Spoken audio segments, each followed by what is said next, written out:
Doomsday यानी कि वो दिन जब सब कुछ खत्म हो जाएगा, विनाश का दिन, विनाश का समय, प्रलय का समय, उसकी गणना लगाते रहते हैं और कहते हैं कि जिस दिन मध्य रात्रि होगी, वो डूम्सडे की रात्रि होगी। मध्य रात्रि का मतलब ये जो घड़ी चल रही है, ये मध्य रात्रि से मात्र 85 सेकंड की दूरी पर है, 85 सेकंड की दूरी पर है।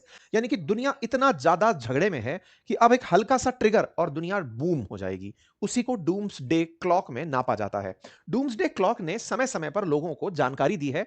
हाल ही में जनवरी 2026 में जब डूम्सडे मिडनाइट, जिस समय सब कुछ खत्म हो सकता है, उसकी गणना लगाई जाए तो कितना नजदीक है सब कुछ खत्म होने के, तो इनका कहना है कि दुनिया की सारी घटनाओं को अगर हम एक जगह बिठाएं तो ये 85 सेकंड बचा है, 85 सेकंड बचा है। अदरवाइज महाप्रलय बिल्कुल नजदीक है। इसका मतलब ये नहीं है कि 85 सेकंड तो सर आपको बोलते हुए हो गई, अब क्यों नहीं आ गई प्रलय। इसका मतलब है कि वर्ल्ड की सिचुएशंस को अगर एक टाइम फ्रेम पर डाल दिया जाए तो कभी 1991 में प्रलय 17 मिनट दूर थी। ये घड़ी के अंदर अगर दुनिया के समय को डाल दिया जाए तो अब ये नजदीक आते आते इतना नजदीक आ गया है, राइवलरीज दोनों के लोगों के बीच में इतनी बढ़ गई हैं। ऐसे दौर में जब अमेरिका में डूम्सडे प्लेन देखा गया हो, हाल ही में हमने जिक्र भी किया था अमेरिका के डूम्सडे प्लेन के दिखने का, कि ये अचानक नहीं दिखता है, इसको बहुत ही स्ट्रेटेजिकली बाहर निकाला जाता है तब जब ये लगे कि कुछ संकट हो सकता है। हमने ये कहा था कि भयावह स्थिति में इसे बाहर निकाला जाता है। अब उसी तरह से प्रलय की जो डूम्सडे क्लॉक है, ये फिर से सुर्खी में है, क्योंकि जब युद्ध इस गति से चल रहा हो कि ईरान कुछ भी कर सकता है, इस स्थिति तक बात आ गई हो। चर्चाएं कल हमने आपको अंकित इंस्पायर इंडिया पर भी साझा की थी कि ईरान में अर्थक्वेक देखे गए हैं। लोगों ने रिलेट किया कि हो सकता है ईरान न्यूक्लियर टेस्ट कर रहा हो। ऐसे में अगर ईरान न्यूक्लियर बॉम्ब चला दे तो अमेरिका केवल यह बताने के लिए कि हमने भी अपने हाथ पे हाथ रखकर नहीं बैठे हैं, अगर तुम कुछ ऐसा सोचते हो तो न्यूक्लियर डिटरेंस में हम पूरी दुनिया के बादशाह हैं। हमारे पास न्यूक्लियर वेपन उस गति के हैं कि अगर तुम सोचते भी हो तो फिर सरवाइव नहीं करोगे। क्या पता केवल इसीलिए सब लोग अपने हथियारों का परीक्षण कर रहे हो। यहीं से ही डूम्सडे मिसाइल की सुर्खी बाहर आती है। साथियों, ये वो मिसाइल है, ये बिल्कुल अंडरग्राउंड जगह से चलाई जाती है, बाहर से इसे देखा भी नहीं जा सकता कि कहां से ऑपरेट हो रही है। बता दिया जाता है कैलिफोर्निया के नजदीक से चली है, जमीन के अंदर अंडरग्राउंड में इसे कवर करके रखा गया है। कहते हैं कि केवल 2 ही लोग इसे ऑपरेट कर सकते हैं। मतलब 2 ही लोग का मतलब ये नहीं दुनिया में 2, केवल 2 लोग भी इसे ऑपरेट कर सकते हैं, ओनली 2 पर्सन। और ये मिसाइल इंटरकॉन्टिनेंटल बैलिस्टिक मिसाइल है।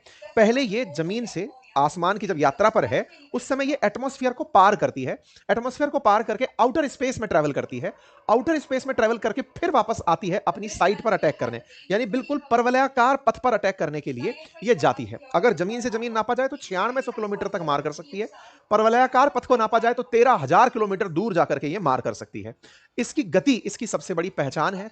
आवाज की गति से 23 गुना अधिक तेज रफ्तार से ये जा सकती है और दुनिया के जितने भी बैलिस्टिक मिसाइल पकड़ने वाले सिस्टम्स हैं उनको ये चकमा दे सकती है। चकमा देने के पीछे का कारण बताया जाता है कि इसमें कुछ ऐसे सिस्टम्स लगे हैं जो मिसाइल के इंटरसेप्ट होने से पहले ही भ्रम की स्थिति पैदा कर देते हैं। लॉन्च होने से मतलब जब ये टारगेट को हिट करने वाली होती है तो मल्टीपल मिसाइल्स अपने साथ में फेंकने लगती है और वो एक भ्रम की स्थिति पैदा करती है।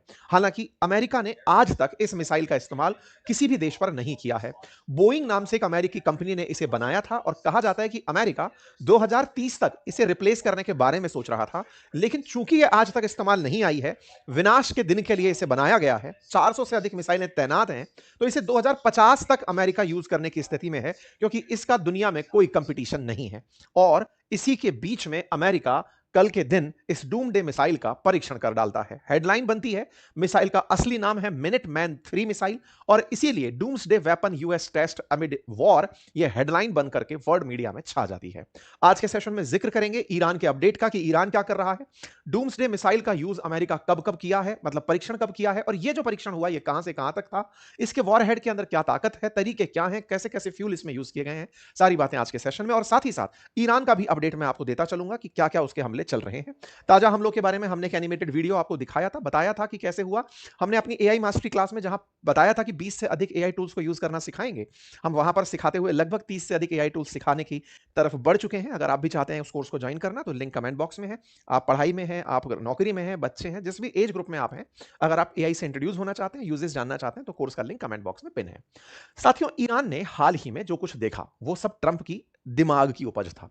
ट्रंप लगातार खamenei को अपना दुश्मन मानते आए, ईरान को डेथ टू अमेरिका कहने के चलते रेजिम चेंज तक कि इनकी सत्ता परिवर्तित कर दूंगा और इन्होंने जितना भी जखीरा इकट्ठा किया है, चाहे वो ड्रोन का है या बैलिस्टिक मिसाइल का है, उसे समाप्त कर दूंगा। इसी सनक के साथ वो ईरान पर इजराइल के साथ मिलकर हमला कर देते हैं और अपने हमले में खamenei, जो कि ईरान के सुप्रीम लीडर थे, उन्हें निशाना बना देते हैं।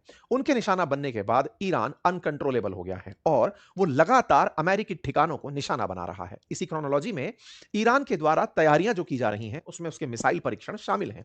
चर्चा जोरों पर है कि ईरान, जिसने 400 किलोग्राम से अधिक यूरेनियम एनरिच करके रखा हुआ है, लगभग 60% एनरिच्ड है, अगर वो उसे 90% तक एनरिच करके ले गया और न्यूक्लियर बम बनाकर उसने वाकई में इजराइल पर चला दिया, तो ये स्थिति भीषण होगी। ट्रंप ने इसी से बचने के लिए दुनिया के सामने ये परीक्षण करके दिखाया कि गलतफहमी में मत रहना, तुम्हारी कोई मिसाइल भले ही हम तक ना पहुंचे, लेकिन हमारी मिसाइल तुम तक पहुंचेगी और तुम्हारा कोई निशान नहीं रहेगा। ये ऐसे समय पर परीक्षण किया गया जो अमेरिका इनडायरेक्टली बताने के लिए कर रहा है कि देखो हमारे पास भी वेपन है, गलतफहमी में मत रहना, और हमारी मिसाइल डूम्सडे है, जिसका नाम मिनटमैन 3 है, ये बहुत नुकसान पहुंचा सकती है। बैलिस्टिक मिसाइल, जिसकी क्षमताओं के बारे में काफी सारी जानकारी मीडिया में अब उपलब्ध है, ये टेस्टिंग में ही 6700 किलोमीटर दूर जाकर मार्शल आइलैंड पर हिट की थी। कैलिफोर्निया से चलाई, पैसिफिक ओशन पूरा पार करते हुए जाकर गिरी। वेंडेनबर्ग करके इनका स्पेस फोर्स बेस है कैलिफोर्निया में, वहां से इसे चलाया गया और मार्शल आइलैंड तक ये पहुंची और इसने बैलिस्टिक पाथ, यानी कि जो पूरा पैराबोलिक पाथ है, वो पैसिफिक ओशन का पार किया और मार्शल आइलैंड पर इसने आकर टारगेट को हिट किया। यह मार्क 23 की स्पीड से, यानी आवाज की गति से 23 गुना तेजी से चल सकती है। लगभग 28,400 किलोमीटर प्रति घंटे की रफ्तार से ये 9600 किलोमीटर मार करके आ सकती है।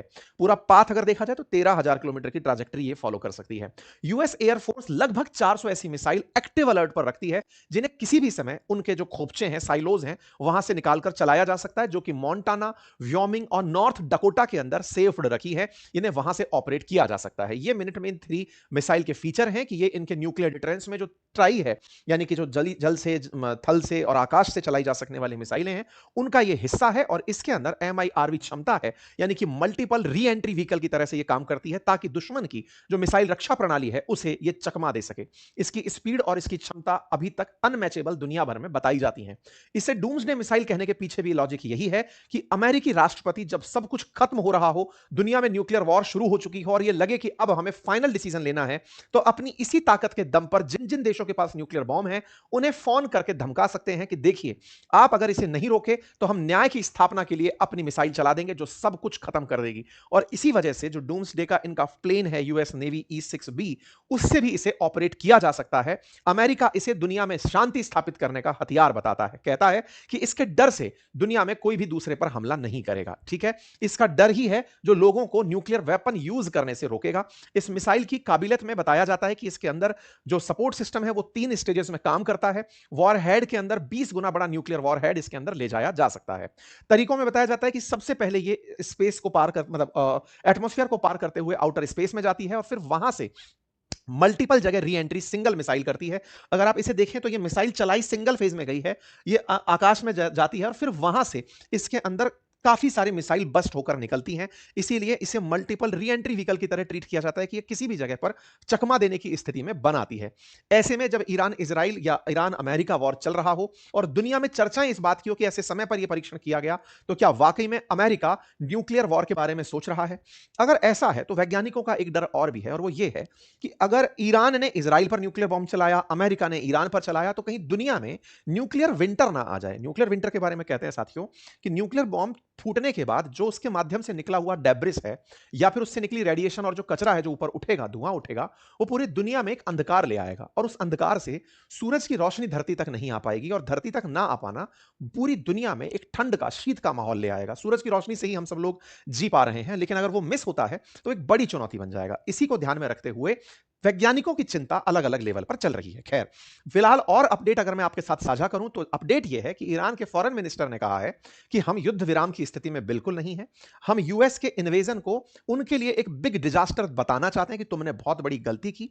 दुनिया का अगर कोई भी देश सोचता है कि हम मध्यस्थता करा देंगे, बता दें कि हम मध्यस्थता हमारी कमजोरी के लिए नहीं लाएंगे। हमारे पास आखिरी गोला है, तब तक हम युद्ध लड़ेंगे। और इसी क्रोनोलॉजी में इन्होंने आज युद्ध के 7वें दिन 22वीं वेव अपने ऑपरेशन ट्रू प्रॉमिस की शुरू की, यानी कि 22nd राउंड ऑफ फायर शुरू किया, जिसमें इन्होंने खुर्रम शहर नाम की एक मिसाइल का परीक्षण किया, ईरान के लोगों ने इज़राइल के ऊपर चलाने के लिए। ये मिसाइल ईरान की सबसे उन्नत मिसाइलों में से एक है, जो 16 मैक तक की स्पीड तक पहुंचती है और कहा जाता है कि यह भी चकमा देने में कामयाब है।